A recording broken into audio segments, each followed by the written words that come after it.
psychological abuse starts to take place first.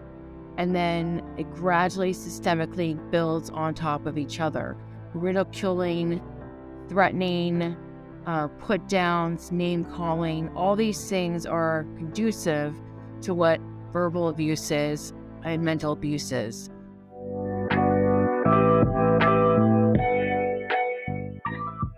Hi, I'm Kira Yakubov, licensed marriage and family therapist and founder of Heal Your Roots Wellness Practice.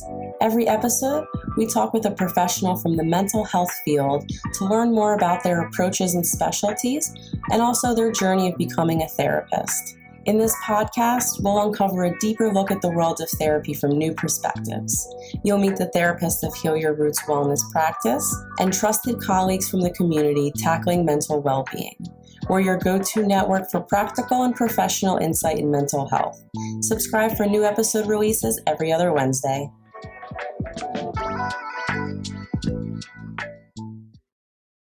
Hello, I'd like to welcome today's guest, Dr. Michele Finneran, a licensed professional counselor and private practice owner of Beck & Associates located in Florida. Michele is also the author of Surviving Domestic Abuse, Formal and Informal Supports and Services, and I have the phenomenal book right here. Michele, thank you so much for being a guest today. Thank you so much for having me, Kira. I really appreciate being here. Thank you so much for having me again.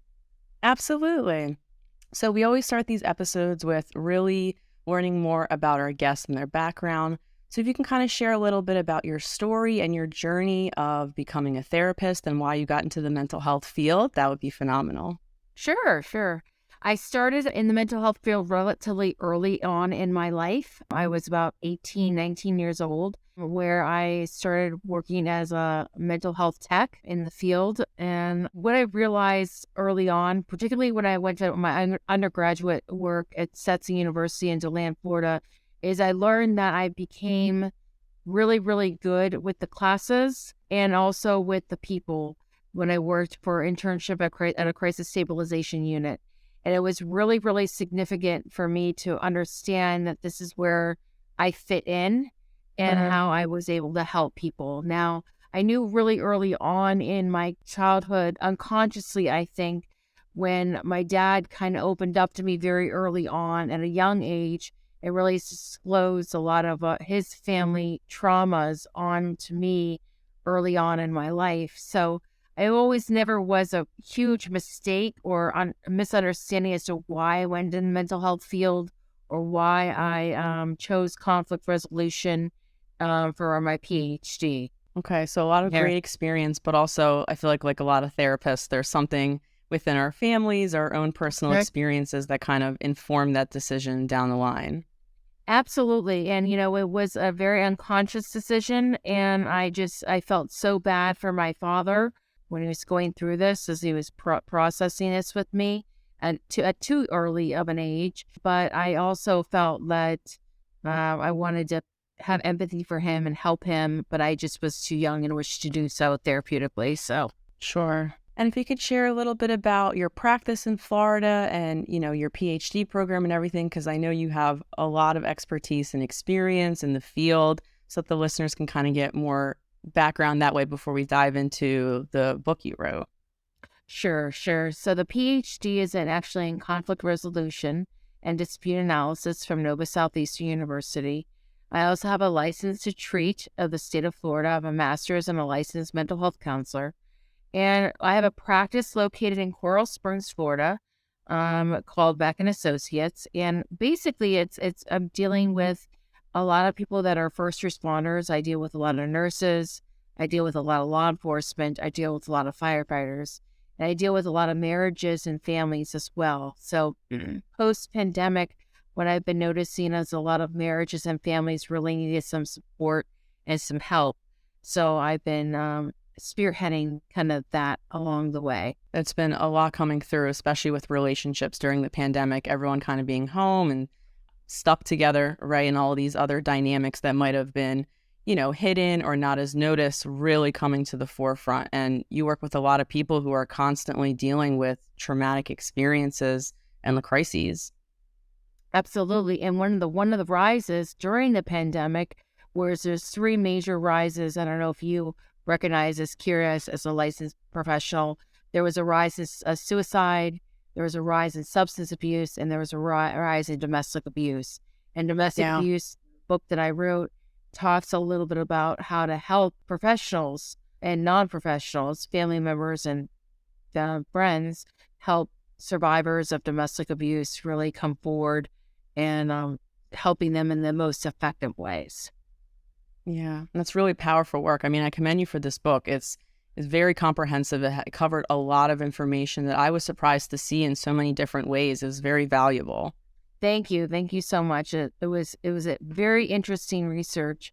It was actually an honor to do research like this and to interview. What I did is I interviewed several survivors of domestic abuse, and I interviewed them in a way that was a qualitative study. So I was able to ask open-ended questions and sub-questions to ask so I can better get an understanding.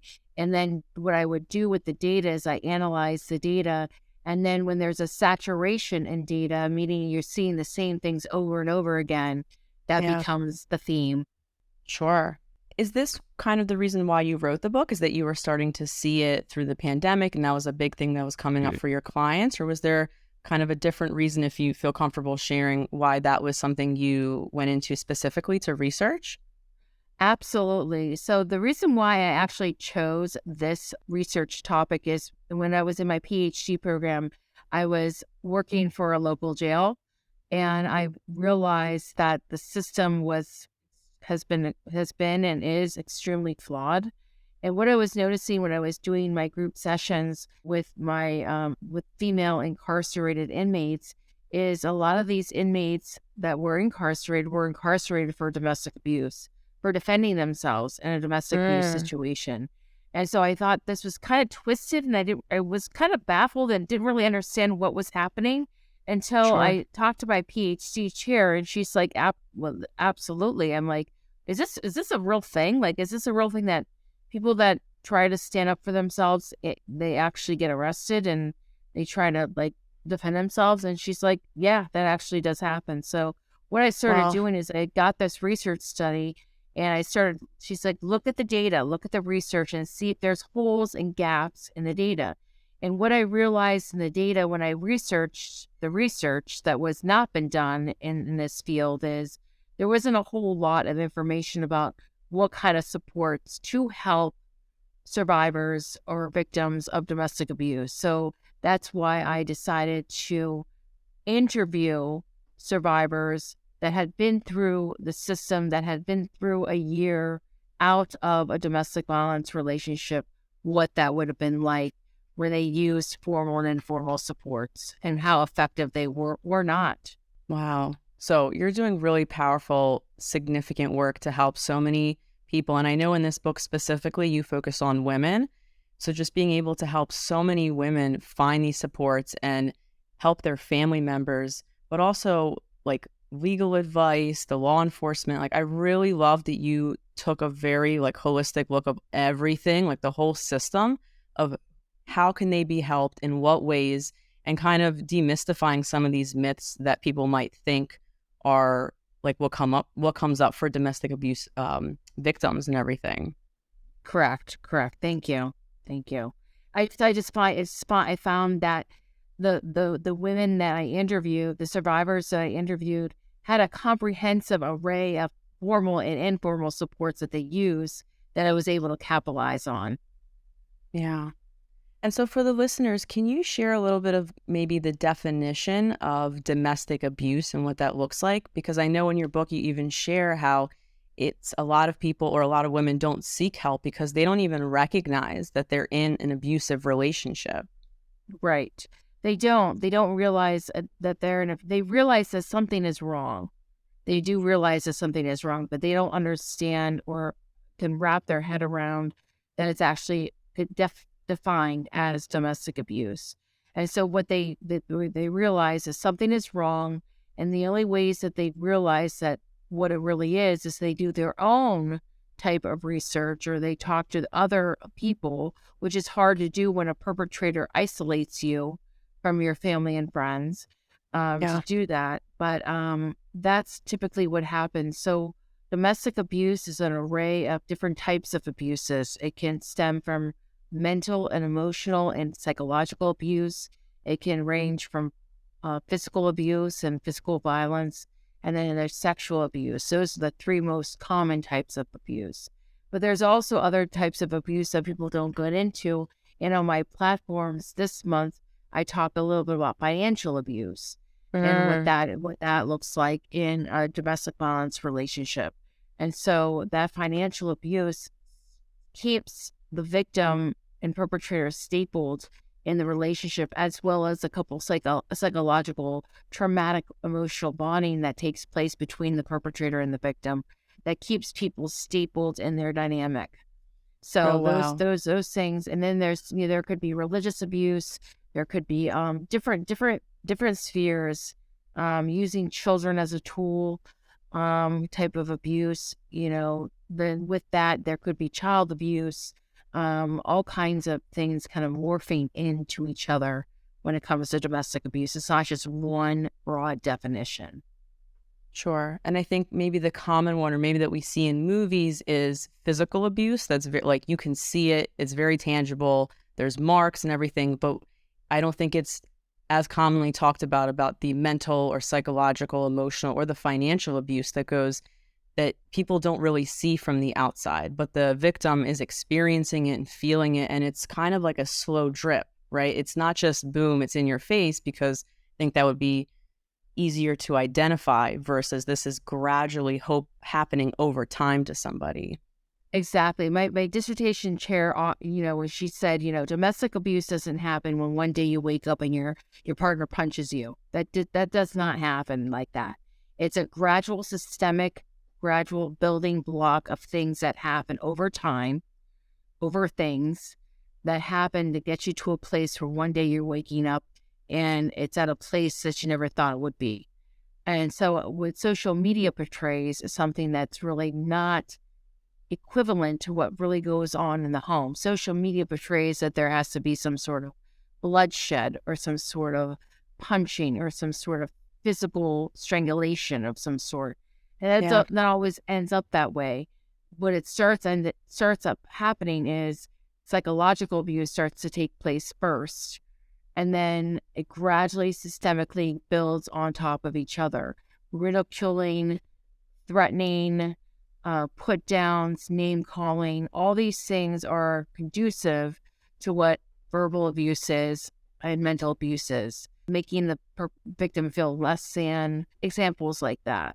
And so it sounds like, as I was reading through this book, is that the common theme is that this feeling of powerlessness and not being able to trust ourselves and being able to kind of recognize these things, because whether it's we've experienced it in the past or some of these beliefs and narratives we've had about ourselves, and then meeting this person who is kind of reinforcing these beliefs, or like you're saying, ridiculing and making us believe a certain way about ourselves. Right. A lot of the perpetrators actually try to make the victim feel like they're crazy, like there's something severely wrong with them, when they're not crazy.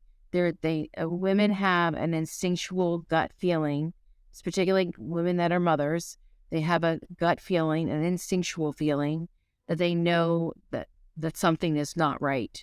And so what they do is they do their own kind of research. And that's what the survivors that I researched, they started reaching out to podcasts.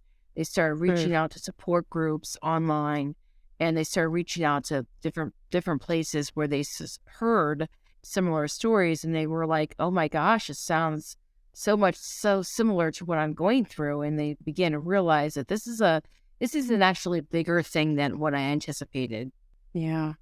And so it sounds like even that process is pretty long, right? Like first just kind of recognizing and coming to terms with, this is not healthy. This is not a safe place for me. But then I know reading through the book, it was saying, there's like a level of embarrassment or humiliation being able to share this with our family or friends and feeling misunderstood, or if there's law enforcement called, like a lot of these interactions make them feel even less safe to express what's going on for them. More isolated, more alienated, more alone. And the message, if any message that I bring out forward in this podcast, is that you're not alone. You're never alone. There's somebody that has you have, and that's why it's so important to like be careful when you're in small circles about what you talk about, because why don't you just leave is a common kind of question that we ask victims, which is a very unfair, unjustified question to ask a victim who's going through a domestic violence situation. If it was that easy, then you'd leave. But it's very complex.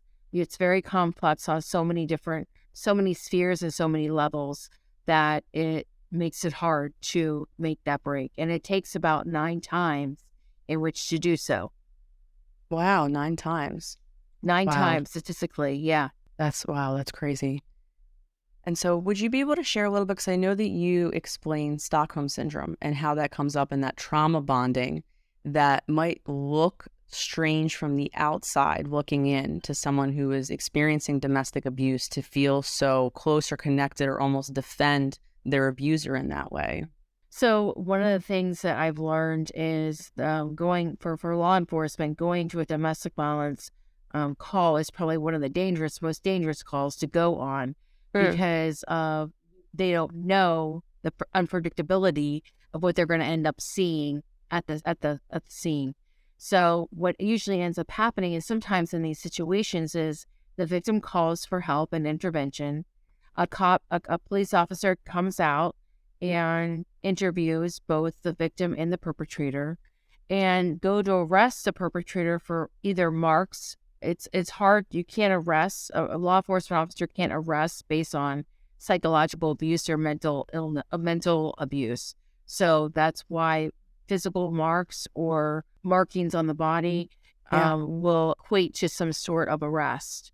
And so what happens is law enforcement will end up arresting the perpetrator, and then the victim gets upset that their perpetrator is getting arrested, and then they try to like jump on the back of the police officer. Wow. And start to like get physical with the police officer. So there's this big, and this is just kind of like the vicious kind of cycle that goes on when you talk about trauma bonding. Yeah. So this is the biggest traumatic situation when it comes to trauma bonding is when the victim feels traumatized by the trauma that they've experienced, and so much traumatized, but also protective of their perpetrator, where they lash out at someone who they call to defend them.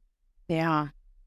And so can you explain a little bit this phenomena of Stockholm Syndrome for listeners who may not understand or may have only seen it on movies or like hostage situations, how this really is a good analogy or what's happening for a victim during those times?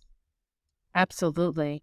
The Stockholm Syndrome is usually a typically coined term used to discuss a hostage situation, a hostee and a hostage situation. What I did is I paralleled it with perpetrators and domestic violence victims. And what I did was because it's very similar in terms of behavior, character traits that a perpetrator or hostage does over their victim. And so what I began realizing is there becomes something called trauma bonding, which makes it so difficult for the victim to actually leave, because it's like they have this kind of connection, emotional connection with their perpetrator that they cannot break away from. As much as he is hurt, as much as he trespassed, as much as he's tried to put down or emotionally and physically beat up, there's still this connectivity that the victim and perpetrator have. And we see the cycle of violence where there's abuse that happens, and then there's a honeymoon phase, and then there's the escalation that builds, and this vicious cycle kind of goes round and round and round. And that's what keeps them kind of stapled in this situation. So the Stockholm Syndrome was a term coined based out of Stockholm, Sweden, where a hostage and a hostage situation took place at a bank where a bank robber took over 3 hostages. And so what happened is they began to form a bond, and the people that were hostages began to feel sorry and felt bad and started protecting the person that their perpetrator. And so we see that in this parallel to domestic violence victims and their perpetrators. So interesting. Do you think that has anything to do with, so I know there's fight, freeze, fawn. Do you think that's maybe part of the fawn? Like our nervous system is trying to protect ourselves, and the best way we know is kind of to please or to rationalize what's going on to make it feel safer or make it feel like we have some sense of control? Absolutely, it does.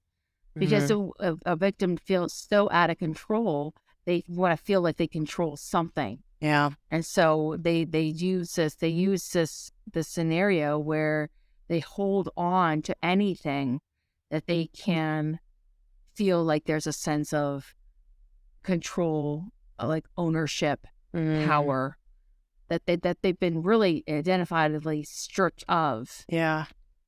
So it almost sounds in a counterintuitive way as a survival mechanism for them to be able to move through this experience. If they can't physically leave it, how can I move through it in the ways that I can in this moment internally? And so that is bonding with the perpetrator. Yes. Wow. Yes. It is a survival. You're absolutely right, Kira. It is a survival mechanism. It's a crisis baseline survival mechanism. Yes. And so can you share a little bit some of the ways that at least some of the women that you have interviewed, how they have tried to reach out to their family or friends, or how some of their family and friends have attempted to support them in the ways that they know that may have not been effective or detrimental? Yes. So when reached out to their parents, the women, the victims, a lot of parents, what they ended up doing is they ended up bashing or berating the perpetrator, which in itself is not helpful at all for the victim, because what it does is just makes them feel like they've stapled their decision, their wrong decision, into finding a person that was not the right fit for them. And so you would think that a parent would, you think that would be helpful for a victim to hear a parent bash and put down the perpetrator, which actually is counteractive. It's counterintuitive.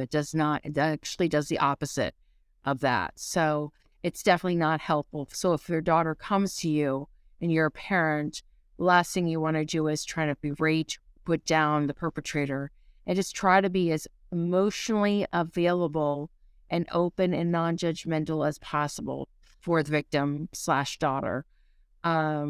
What happens is that mother-daughter relationship, especially when the daughter comes to the mother, and we'll talk more a little bit about that relationship, how important that mother-daughter relationship is, and being emotionally available and that attachment there is indicative to why sometimes women that don't have that kind of relationship seek out unconsciously seek out perpetrators. So it sounds like while the parents or friends may feel like putting their partner down is a way to show that they don't approve or they don't condone this behavior and that they don't like this person, it does the opposite of make the woman feel like she made a wrong decision, there's something wrong with her, and there's this level of shame, I'm assuming, that's really exacerbated. So it's like, oh, I'm going to double down on my decision or just pull away because this feels more of an attack on my judge of character, who I'm picking, or the decisions I'm making, versus what it has to say about my partner. Exactly what that is. You nailed it. Okay. And I feel like that's really important for people to hear that, because it does feel counterintuitive to say that, right? They're not going to want to be like, oh, yeah, sure, this is a fine decision. Like, they want to protect them, and it's kind of going into their own survival mode of wanting to do anything they can to protect their loved one, but it does the opposite, it sounds like. Exactly. It does the opposite. And you would think that it wouldn't, but it actually does. So, and with friends, a lot of times, the friends end up hearing the same stories over and over again, and they get super frustrated and upset. Yeah. One of the best things that a friend can do, if they can no longer help their friend / victim, is be suggestive and having them have moral supports and go into therapy. That's one of the things that I've noticed that a lot of survivors experience when having their friends help them, is that their friends would suggest them going into therapy, and they did. They listened to their friends and they would go into therapy Oh, because wow. the friends not being able to help them as much as they wanted to or could based on not having the professional background that they needed. So that's pretty significant for people to know, is that even just it's out of our scope, right? Like a lot of people don't know, even a lot of therapists, mental health professionals don't necessarily know the best way to help a victim. But it sounds like getting them the professional help and the expertise is the best way, or is one of the most effective ways. Right. And people that are specialized in treating survivors or victims, they have a specific type of way where they talk, treat, assess therapeutically. We had talked about this in my book. It's about how mental health therapists, sometimes we want our clients to be where we want them to be. Not necessarily meeting them where they're at. Yeah. And so a lot of times when a survivor or victim comes to the therapeutic session, the counselor immediately wants to go right into exit strategy. How do we exit from this relationship? Or that might not be where the victim is. Maybe this is for the first time the victim is sharing this and processing it for the first time, and they're not ready to really leave. So it's the therapist meeting the client / victim where they're at in the moment. Yeah, because I can see that also pushing them away, like telling them what to do or deciding for them that this is the best thing right now, again, takes away their power and autonomy to figure it out or to make a decision on their own. It sounds like a lot of the advice that victims get is, we know better, and so you should do this now, which it sounds like almost re-traumatizes or kind of confirms I'm powerless. I don't know what to do. I can't trust myself in making decisions. Right. It definitely re-victimizes the victim. And so reading through your book, I saw that some of the effective ways for therapists or mental health professionals to help is not going straight, like you mentioned, into problem solving or making them leave immediately, and not being too passive, because I saw that is kind of challenging their thinking and letting them process their story first, and then being able to help them find different supports or create a plan when they're ready on their time, because that's going to be the most successful outcome. Exactly. And processing this story it may take not just maybe just more than one session in which to do. It may take several sessions, depending on the severity of the abuse. So having the therapist allow the victim / client to do that is so imperative and important for the therapeutic process. Because when you're in therapy and you actually open up and process, you're actually hearing yourself talk. And that's very important for a victim to actually listen to themselves talk and hear themselves talk, possibly for the first time. So that's pretty significant. And for a therapist to gauge emotionally and also challenge, also you have to have a little bit of challenge along with empathetic response, along with unconditional positive regard, regardless of where the victim / client might be therapeutically or psychologically. Yeah. So it's really finding a finesse between, and every person's different, right? There's not going to be a formula or one fits all. You have to figure out where they're at, meet them there, and then do that dance with them until, you get them to a place where they're safe and they're more empowered to, it sounds like, leave the situation that they're in. Exactly. And, I talk about in the book that the theme and the stories may sound similar, but it's still very different. There's no cookie cutter solution to these given testimonies. And so each one is kind of individualized according to the victim. Yeah. And so I want to go back a little bit to the family dynamics and the friends, right? We kind of talked about what's not effective. Would you be able to share, because I know we mentioned pushing them to, seek professional help.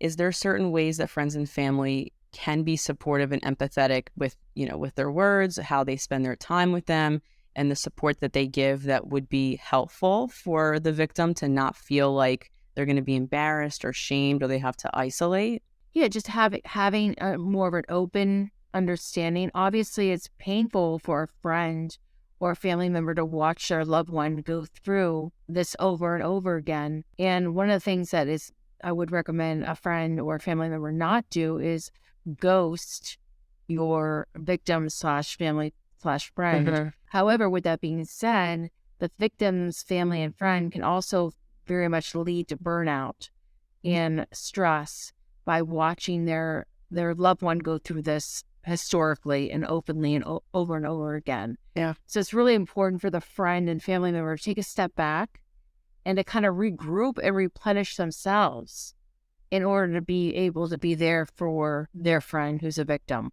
Ghosting them is, again, another form of abandonment, which the victim does not need. But also the victim may not understand what the friend is actually going through, or the family member might be going through, watching her go through all this at this, over and over again.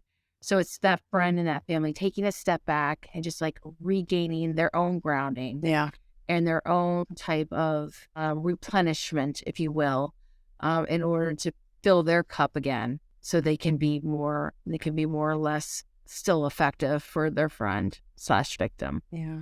So it sounds like kind of just being there to hear them, to support them empathetically, and to understand what they're going through without necessarily telling them to leave, bashing them, pointing them in the direction of support, but also making sure that they take care of themselves and not get burnout to a point where they no longer want to interact with them. And it sounds like kind of setting those boundaries too. Like, listen, like after all these conversations, it feels repetitive. I feel frustrated. I feel hurt watching you go through this. I have to take a break from talking about this sometimes so I can continue showing up for you when you need me. Exactly. Exactly. That can be tough. It's a really good encapsulation. Yeah, absolutely. It's very tough to set those boundaries because you don't really want to, but you kind of have to for your own mental health. Yeah. It's a really good, Kira, that's a really good encapsulation of what exactly, like a summarized statement. That's exactly what's happening there. And so while I was reading your book, it actually kind of surprised me a little bit to learn more about the mother-daughter relationship, to see how that might influence or impact a victim being victimized later on in life, or like how you mentioned sometimes like subconsciously being attracted to an abusive partner. Can you share a little bit more about what that looks like and that important dynamic between a mother and daughter? So the same-sex parent is always probably a very important parent to identify with and relate to. And what I realized going through the interviews with a lot of these survivors is most of them, all of them, I thought going in, I had my own biases. Obviously, when you do research, you would think that there would be issue with the daughter-father relationship. That's what I thought. But it's not. It was always the mother-daughter relationship that was always impaired. Every single woman that I interviewed had a disruptive relationship with their mother. And what I found was in the mother relationship with the daughter, the mother was physically viable for the daughter, tangibly, babysits, can give money, place to live, transportation, childcare, whatever the case may be. What was significant that was not there is the emotional support that the victim actually needed from their mother. And that emotional unavailability and almost narcissistic mother made it prevalent for the daughter to seek out a different type of intimate partner that they weren't finding, that they found that was voided out in their mother-daughter relationship. That's so fascinating to think about, because I thought the same as you started thinking it might be the relationship with the father or having a controlling, father figure that way. But it sounds like not having that nurturing emotional connection and security as a daughter with your mother is so significant in how you view yourself, how you view other relationships, and what you're looking for when you're dating somebody. So it almost sounds like if they didn't receive the love and security and self-esteem through that parent, they're going to search and work hard to find someone who can provide that. And if we're on the opposite end, if this is a partner who is controlling or manipulative can easily take advantage of someone who may feel that way about themselves or who may be lacking that security and love from their parents or their mother specifically. Exactly. And so that mother-daughter relationship is so very important to establish. And, you know, a lot of my survivors that I interviewed just did not have that emotional availability available to them in rearing. And they also, many of the victims that were raising up in their households saw their mom as victims as well. Sure. So that learned helplessness that they learned from their mother in their own domestic violence situation and abusive relationship was also a learned kind of behavior that was transgressed for the daughter. And that's really unfortunate because it kind of goes into this generational trauma and abuse, is that what we see and experience in our home is normalized, right? Like even if we go out into the world and recognize that it might not be that way everywhere, it feels normal and it feels acceptable to some degree for us to repeat and to have those beliefs about ourselves or who we align with kind of in our identity within our home. Exactly. We are creatures of habit and we are creatures of familiarity. Mm-hmm. And even though it may be dysfunctional, we gravitate to what is familiar. Even though it may be unhealthy, dysfunctional, and wrong, we gravitate to what is familiar. And so that you see that generational cycle of violence and traumatization happen passed down from generation, from woman to woman in the family. And so it's tough because, you know, the mother was abused, right? Like this is also a victim who this is now being passed on to their daughter. Have you, any of the women that you interviewed, like what that was like if they had children or what that felt like for them to recognize that how much power and responsibility is also on them for their children by seeing them vicariously living through that as well? Exactly. And so what the daughter had to do with their own children is they had to recognize consciously, a conscious recognition that what they saw in their own family of origin they did not like, and they weren't going to perpetrate it over and over again. So they made a staple and a decision early on in their year raising up that they were not going to do this to their children. And when you make a conscious choice, it's something that you disliked for so long in your past, you then make a conscious choice to break that cycle. And that's pretty powerful. So even if victims who have children leave at a certain point while the kids are still small, or at some point they're able to recognize and see that their mom was powerful and strong enough to exit this situation. So that in itself is also empowering for the children to recognize that you don't have to be a victim. Like you can move through this with the proper support and help, and it has to be a very conscious effort on your part. Absolutely. This book was so informative. Thank you for writing this. I mean, reading this was so helpful for me to recognize as a professional, but personally too, like, wow, there were some relationships that I went through that were kind of questionable that I would have never thought about because it didn't look the way it looked on TV or there wasn't violence involved. That's why women, not to discredit victims and not to discredit their experiences or their narratives, sometimes don't realize that they're in when they're in it, you know?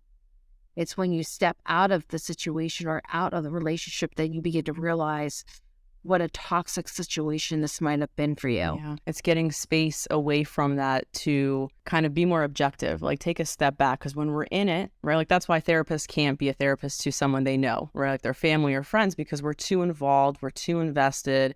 It's not objective anymore. But when you take a step back and distance yourself from that experience, you can start to look at it a little bit more objectively and like gain a different perspective. And that whole process sounds like grieving within itself to recognize that you've been in this relationship that you didn't even realize was abusive.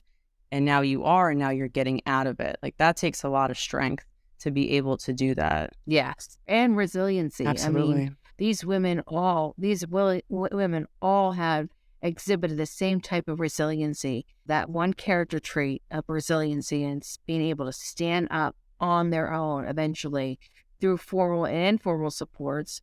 It was the key for these women getting out of their toxic abusive relationship. Yeah, it's so powerful.